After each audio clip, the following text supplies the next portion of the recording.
আমি ভক্তি প্রদর্শনত বিশ্বাস নকৰো। তার কারণ ভারতীয় জনতা পার্টি ওয়ার্কার বেস পার্টি, আমি কার্যকর্তা বেস পার্টি।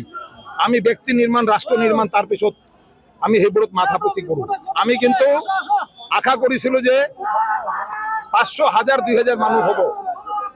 আপোনালোকে সেইটো বস্তু দেখি পিনে গম পাই আছে যে জন সাইলাব একেবারে সুনামি নেশনে মানুহ ওলাই আহিছে। সেই মানুহবোৰ কিন্তু এনে ওলাই অহা নাই। তার কারণটো হয়েছে ভারতীয় জনতা পার্টি এনডিএ গভর্নমেন্ট, আমার দিল্লিত এনডিএ গভর্নমেন্ট, অসমত এনডিএ গভর্নমেন্ট, যশস্বী মুখ্যমন্ত্রী হেমন্ত বিশ্ব শর্মা যিবোৰ কাম কৰিছে ৰাইজৰ সেৱাৰ স্বাৰ্থত, সেইবোৰ কামৰ বিনিময়ে এতিয়া ৰাইজ কৈছে নহয় আমি বহুত ভুল বুজিছো, এইবুলি আমি ভারতীয় জনতা পার্টিক ভোট দিম।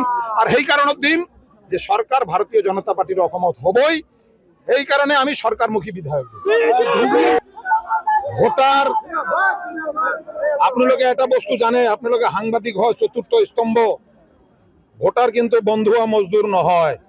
কোনবা যদি হেতু ভাবিছে যে ভোটার বন্ধুয়া মজদুর মই ধর্মর কথা কৈ পিনে ভোট লৈ যাম, আজিকালি আমার এডুকেশন হার বহুত বাড়িছে, সংখ্যালঘু আর সংখ্যাগরিষ্ঠ সবে ভাল আর মন্দ বুঝি পায়। ইয়ার পর দিল্লি, ইয়ার পর আপার আসাম গলে পথ সৎ চাই পিনে আমার ইয়ার লড়াবোৰ ডিসিশন লৈছে, যুব বন্ধুবোৰ ডিসিশন লৈছে, আমি ভারতীয় জনতা পার্টিক ভোট দিম।